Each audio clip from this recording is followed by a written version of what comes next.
আপনি কি এই মহিলার কথা শুনেছেন যে একই পরিবারের সব ভাইকে বিয়ে করেছে?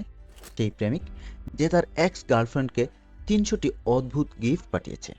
আর একটা রোবট যে ১২টি রোবটকে কিডন্যাপ করেছে। আজকে এমনই ৫টি সত্যি ঘটনা নিয়ে কথা বলবো, যেগুলো এতটাই অদ্ভুত যে শুনে আপনার মনে হবে এটা আবার সত্যি নাকি। আর শেষের ঘটনাটা একদম পাগলাটে, মিস করা যাবে না। আর আপনার যদি এসব ট্রু স্টোরি আমাদের মতো ওয়াইল্ড মনে হয়, তাহলে আরও দারুণ সব ভিডিও পেতে এখনই সাবস্ক্রাইব করে রাখুন। চলুন শুরু করি ভারতের পাহাড়ি অঞ্চল থেকে। হিমাচল প্রদেশে এমন এক ঘটনা ঘটেছে যেখানে এক নারী একই পরিবারের দুই ভাইকেই বিয়ে করেছেন। আর বিয়েটা হয়েছে একদম প্রকাশ্যে, হাজার হাজার লোকের সামনে। আর হ্যাঁ, তারা সবাই একসাথেই একই বাড়িতে থাকেন। ইনি ভারতের হিমাচল প্রদেশের সুনিতা চৌহান।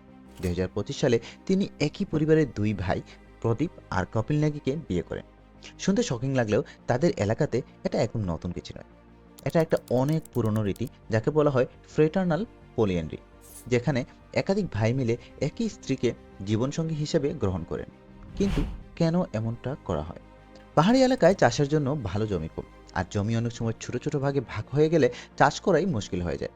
ধরুন, প্রতিটা ভাই যদি আলাদা আলাদা বিয়ে করেন, তাহলে তাদের জমি ভাগ হতে হতে এমন ছোট হয়ে যাবে যে এটা দিয়ে পরিবার চালানোই কঠিন। তাই সব ভাইয়ের এক স্ত্রী, এই ব্যবস্থায় জমিটা একসাথেই থাকে, আর পারিবারিক ঘর খামার সময়ের সাথে সাথে ছোট হয় না। ভারতে সাধারণ আইনের দৃষ্টিতে পলিয়ান্ড্রি অনুমোদিত নয়, কিন্তু পাহাড়ের কিছু কিছু কমিউনিটি এখনও এই পুরনো রীতিটি ধরে রেখেছে।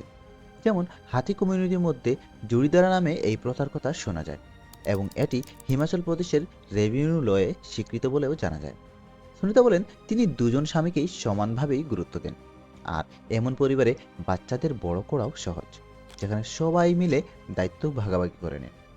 ওকে, শেয়ার করা ভালোবাসার গল্প থেকে চলে যান একদম উল্টো দিকে, রিভেঞ্জের একটি আজব ঘটনায়। কল্পনা করেন, ব্রেকআপের পর আপনি আপনার এক্স গার্লফ্রেন্ডকে ৩০০টা গিফট পাঠাচ্ছেন। শুনতে সুইট লাগছে, তাই না? কিন্তু আসল টুইস্টটা হলো, প্রতিটা গিফটই ক্যাশ অন ডেলিভারি। মানে টাকাটা আপনার প্রেমিকাকেই দিতে হবে। ইনি সুমন শিকদার, বয়স ২৫, থাকেন ভারতের কলকাতায়। সুমনের গার্লফ্রেন্ড তার সাথে ব্রেকআপ করেন, কারণ সে দামি গিফট কিনে দিতে পারত না। আর সেটার পর সুমন রিভেঞ্জ নেওয়ার জন্য একটা একেবারে আজব রাস্তা বেছে নেয়। ভালো ভালো গিফট পাঠানোর বদলে সুমন অনলাইনে কয়েকটি ফেক অ্যাকাউন্ট বানায়, আর তার এক্সের বাসায় একের পর এক পার্সেল পাঠাতে শুরু করে। সবগুলোই ক্যাশ অন ডেলিভারি। মানে প্রতিটা পার্সেলের জন্য মেয়েটাকে পে করতে হবে। রিপোর্ট অনুযায়ী সুমন কয়েক মাস ধরে কলকাতার ওই ঠিকানায় এভাবেই ক্যাশ অন ডেলিভারি পার্সেল পাঠিয়েছে, মোট ৩০০রও বেশি বক্স। ভাবেন তো, প্রায় প্রতিদিনই এরকম পার্সেল আসছে, সাথে টাকা দেওয়ার চাপ। এতে মেয়েটার পরিবারও বিপদে পড়ে যায়। টাকা নষ্ট, ঝামেলা, আর প্রতিদিনের অযথা অশান্তি। শেষ পর্যন্ত মেয়েটার পরিবার পুলিশের সাহায্য নেয়। তদন্তে সুমন ধরা পড়ে, তাকে গ্রেপ্তারও করা হয়, এবং ঘটনাটা অনলাইনে বেশ ভাইরালও হয়ে যায়। এখন আপনার কাছে প্রশ্ন, এটা কি কোনো চালাক রিভেঞ্জ, নাকি একদম সোজা ভাষায় বুলিং আর হ্যারাসমেন্ট? কমেন্টে আপনার মতামত জানাতে পারেন। রিভেঞ্জের গল্প থেকে চলুন এবার যাই ভালোবাসার গল্পে, কারণ এই গল্পটি আকাশ সমান ভালোবাসা। কারণ এই নারী দাবি করেন তিনি নাকি বিয়ের দুনিয়ার ওয়ার্ল্ড চ্যাম্পিয়ন, কারণ তার স্বামী একজন নয়, দুইজন নয়, তিনজন। চলুন যাই আফ্রিকার তানজানিয়ায়, যেখানে নেনি নামে এক নারী তিনজন পুরুষকে বিয়ে করে একই সংসারে থাকেন। তার স্বামীরা হলেন জিমি, ড্যানি আর হাসান। নেলির শুরুটা ছিল একদম সাধারণ।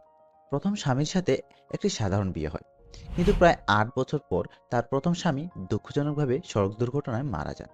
এরপর নেলি তার স্বামীর ভাই হাসানকে বিয়ে করেন। হাসানের পর নেলির জীবনে আসেন জিমি।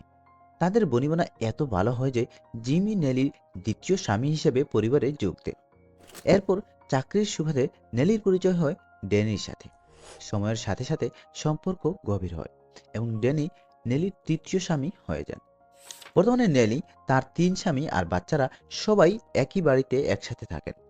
রিপোর্ট অনুযায়ী নেলি গাড়ি ব্যবসা করেন, আর পরিবারের খরচ মূলত তিনিই চালান।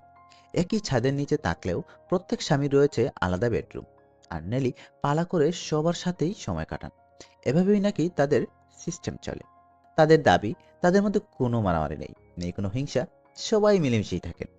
যদিও তানজানিয়ায় পলিএন্ড্রি আইনগতভাবে বৈধ নয়, তবুও প্রশাসন নেলির বিরুদ্ধে কোনো অ্যাকশনে যায়নি। অনেকে মনে করেন গল্পটা এতটা ইউনিক আর ভাইরাল যে কর্তৃপক্ষ বিষয়টা নিয়ে খুব একটা মাথা ঘামায়নি। যাকে এটা ছিল একটা সত্যিকারের পরিবার, শুধু একটু অস্বাভাবিকভাবে ইউনিক। এবার চলুন যাই এমন একটি পরিবারের দিকে যেটা পুরোপুরি বানোয়াট। কারণ পরের এই নারী ভান করেছিলেন তিনি প্রেগন্যান্ট, সবাইকে বলেছিলেন তার বাচ্চা হয়েছে, কিন্তু আসলে সেটা কি ছিল তা জানতে ভিডিওটি দেখতে থাকুন। 2025 সালে স্কটল্যান্ডের কায়রা কাজিন্স নামে এক নারী সোশ্যাল মিডিয়ায় বেশ আলোচনায় চলে আসেন। কয়েক মাস ধরে তিনি এমনভাবে অভিনয় করেছিলেন যেন তিনি প্রেগন্যান্ট। ফেক বেবি বাম্প পরা, ডাক্তারের ভুয়া ছবি বা ডকুমেন্ট শেয়ার করা, আর নিয়মিত আপডেট পোস্ট করা, বাদ জানি কোনো কিছু। এমনকি তিনি জেন্ডার রিভিল পার্টিও করেন, আল্ট্রাসাউন্ড ছবি দেখিয়ে পরিবার বন্ধুবান্ধবের কাছ থেকে গিফটও নেন। কিছুদিন পর কায়রা দাবি করেন তিনি একা একাই বাচ্চা জন্ম দিয়েছেন, আর তার মেয়ে শিশুর নামও ঘোষণা করেন বনি লে জয়সি। পরিবার আর বন্ধুরা বেবিটাকে দেখতে চাইত, কিন্তু কেয়রা কাউকে কখনো বাচ্চাটাকে কুলে নিতে দিতেন না। সবসময় কোনো না কোনো অজুহাত দিতেন। বেবি ঘুমাচ্ছে, অসুস্থ লাগছে, জীবাণু ছড়িয়ে যাবে, এই ধরনের অজুহাত। কথা হচ্ছে কেন? কারণ এটা কোনো বাচ্চাই ছিল না, ওটা ছিল একদম বাস্তব শিশুর মতো দেখতে একটি সুপার রিয়েলিস্টিক রিবর্ন ডল। ধীরে ধীরে লোকজনের সন্দেহ হতে শুরু করে, কারণ বাচ্চাটা কাউকেই ধরতে দেওয়া হচ্ছে না, আর কায়রার কথাগুলোও মিলছে না। তারপর একদিন কায়রা সবাইকে বলে তার বেবি নাকি মারা গেছে, যেটা শুনে আশেপাশের মানুষজন আরও বেশি শকড হয়ে যায়। সময় যাওয়ার সাথে সাথে সে ওই বাচ্চা নিয়ে করা পোস্টগুলো ডিলিট দিতে থাকে। মানুষের কাছে পুরো বিষয়টি একটু অদ্ভুত লাগে এবং মানুষ নানান প্রশ্ন করতে থাকে, কিন্তু কায়রা সব প্রশ্নই এড়িয়ে যায়। এক পর্যায়ে তার মা বাসায় ডলটা লুকানো অবস্থায় খুঁজে পান, আর তখন কায়রা সব সত্যি স্বীকার করেন।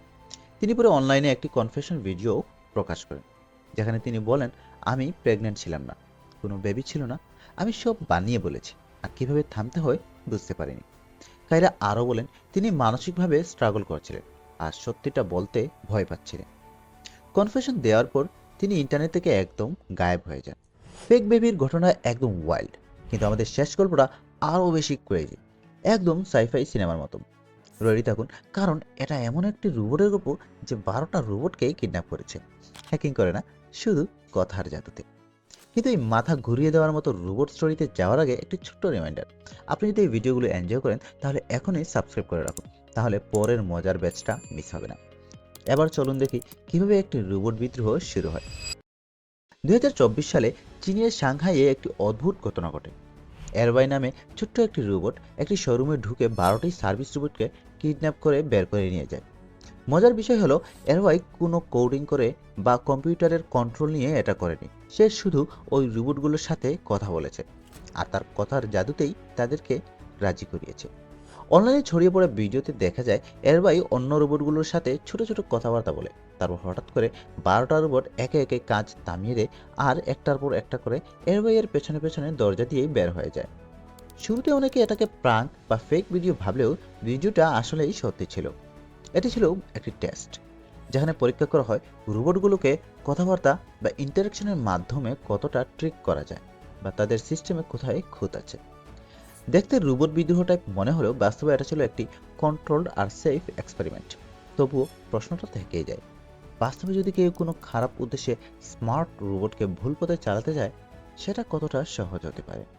একাধিক স্বামীর পরিবার থেকে শুরু করে একদল রোবট একসাথে পালিয়ে যাওয়া, এই গল্পগুলো প্রমাণ করে বাস্তব জীবন অনেক সময় সায়েন্স ফিকশনকেও হার মানায়।